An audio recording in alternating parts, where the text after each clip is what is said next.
بسم اللہ الرحمن الرحیم. السلام علیکم. بات چل رہی ہے لفظ جاہلیت پہ، جو قرآن جس طرح اس کو یوز کرتا ہے.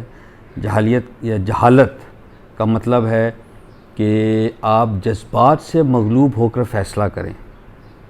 اس کا یہ کونوٹیشن ہے، یہ مطلب ہے کہ آپ کا یا میرا دین کے ساتھ، اللہ کے ساتھ، قرآن کے ساتھ، محمد علیہ السلام کے ساتھ جذباتی تعلق ہو اور شعوری تعلق نہ ہو. میں نے پچھلے ایک دو کلپس میں یہ بتانے کی کوشش کی ہے کہ اللہ نے ٹوٹلی ریجیکٹ کیا ہے اس رشتے کو، جذباتی رشتے کو اللہ کے دین کے ساتھ. یعنی بالکل نگیٹ کیا. اللہ کی ایک آیت ہے، میں نے بار بار پیش کی. اللہ فرماتے ہیں میں ان پر گندگی ڈال دیتا ہوں، یعنی ایمان نہ لانے کی، جو عقل سے کام نہیں لیتے. یہ سورہ یونس کی 100 آیت ہے. بلکہ ایک اور جگہ اللہ فرماتے ہیں کہ بدترین جانور ہیں وہ گونگے اور بہرے جو عقل سے کام نہیں لیتے. اس میں تو جذبات کا کہیں بھی شائبہ نہیں ہے. اللہ چاہتا ہے کہ وہ واحد چیز جو انسان کو دنیا کے اس کرۂ ارض کے تمام سپیشیز سے منفرد رکھتا ہے وہ عقل ہے. وہ برین نہیں ہے. برین تو بندروں کے پاس بھی ہے، گدھوں کے پاس بھی برین ہے. وہ شعور ہے، انٹیلیکٹ.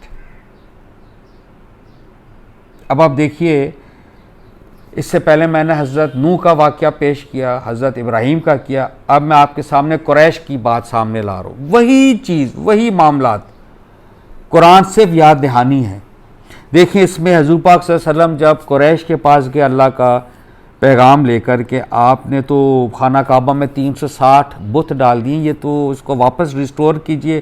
آپ تو ابراہیم کے ماننے والے ہیں، ان کے پیروں ہیں. بنی اسماعیل آپ اپنے آپ کو کہتے ہیں. وہ تو یکسو تھا، حنیف تھا، ایک اللہ کو پوچھتا تھا. تو آپ تو آپ نے 360 بت اس میں جمع کر دیے. انہوں نے کیا جواب دیا؟ ایگزیکٹلی وہ جواب دیا جو حضرت ابراہیم کے زمانے میں انہوں نے کیا تھا، جو بت کی پرستش کرتے تھے. ہم نے اپنے باپ دادا کو ایسے ہی کرتے دیکھے. بلکہ یہ کہتے ہیں، یہ سورہ زخرف ہے 43، اس کی آیت 21 ہے غالباً، سے تھوڑا آگے. بلکہ یہ کہتے ہیں کہ ہم نے اپنے باپ دادا کو ایک طریقہ پر پایا ہے اور ہم بھی انہی کے نقش قدم پر راہ یاب ہیں. واٹ اے تھنگ ٹو سے. یعنی اس کی عربی ہے کہ بل قالوا انا وجدنا آباءنا علی امت و انا علی آثارہم مہتدون، کہ ہم نے اپنے باپ دادوں کو ایک طریقہ پر دیکھا ہے، یہ بتوں کی پرستش کرتے، ہم تو اس سے باز نہیں آئیں گے. جذباتی تعلق.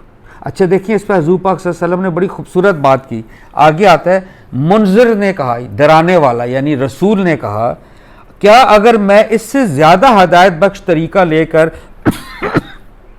معاف کیجئے گا، کہ اگر میں اس سے زیادہ ہدایت بخش طریقہ لے کر تمہارے پاس آیا ہوں جس پر تم نے اپنے باپ دادا کو پایا ہے، جب بھی تم انہی کے نقش قدم کی پیروی کرو گے، ہے نا، کہ اگر میں کوئی بہتر چیز لایا ہوں، اچھی ہدایت لایا ہوں، انٹلیکچولی ساؤنڈ بات لایا ہوں، پھر بھی تم اپنے باپ دادا کے پیروی کرو گے. دیکھیں ان کا جواب کیا تھا. انہوں نے جواب دیا کہ ہم اس سارے کے منکر ہیں جو تم دے کر بھیجے گئے ہو. انہوں نے کہا ہم سر سے تمہارا انکار کرتے ہیں، تم رسول ہو ہی نہیں. کہاں بتوں کی پرستش، کہاں ایک انٹلیکچوئل بات، کہاں جذباتی تعلق. اس کی بیسس پہ آپ نے اپنی عاقبت خراب کر دی، رسول کا انکار کر دیا. اور آپ دیکھیے، جذبات کی دنیا علم کی دنیا نہیں ہوتی. علم کی دنیا سراسر دلائل کی دنیا ہے. آپ اگر 2 منٹ کے لیے مذہب کو ہٹا دیجئے، کوئی بھی اور آپ علم سیکھتے ہیں، ہنر سیکھتے ہیں، کس بنیاد پہ؟ جذبات کے بنیاد پہ، عقل کی بنیاد پہ، علم کی بنیاد پہ. علم کس پر کھڑا ہے؟ دلائل پہ. 2 + 2 = 4. دلیل مانگیں گے نا آپ، وہ آپ کو دلیل پیش کی جائے گی. اس کو کہتے ہیں جاہلی عصبیت. عصبیت ہوتی ہے طرفداری، مضبوطی، کہ آپ کی جو جذباتی تعلق اتنا اسٹرانگ ہے کہ رسول کی ذات اقدس آپ کے سامنے خود آئی ہے، آپ نے ان کو نہیں مانا، جانتے بوجھتے انکار کیا کہ ہم نے نہیں ماننا۔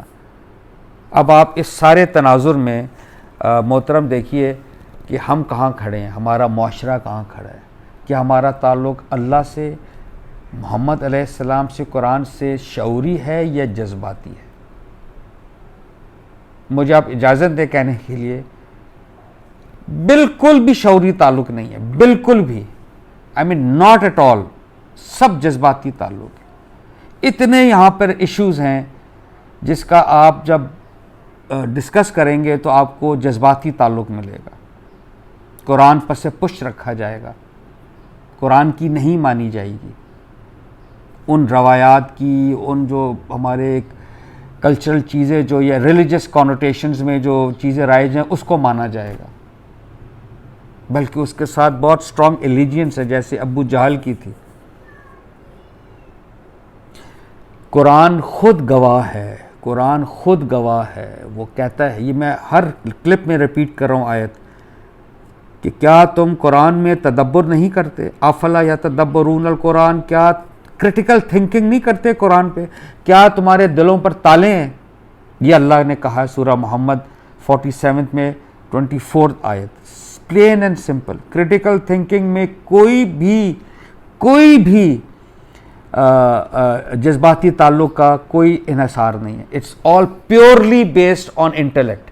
میں آپ سے عرض کروں، جتنی بھی اللہ کی آیات ہیں، جو قرآن کی آیات، میں نے پہلے کلپ میں بھی کہا، اس کا تعلق شعور سے۔ جب اللہ اپنی نشانی بتاتے ہیں اس کے بعد اللہ ایک ہی بات کہتے ہیں، اس پہ دانش مند لوگوں کے لیے نشانی ہے، عقل مند لوگوں کے لیے نشانی ہے، تدبر کرنے والوں کے لیے نشانی ہے، بصیرت کی آنکھ رکھنے والوں کے لیے نشانی ہے، سننے والوں کے لیے نشانی ہے، سمجھنے والوں کے لیے نشانی ہے۔ تو اس میں جذبات کہاں گئے؟ آئیے ہم اپنے اس قرآن کے ساتھ اس مقدس مہینے میں شعوری تعلق، زندہ تعلق کا اہتمام کریں انشاءاللہ۔ بہت شکریہ، السلام علیکم۔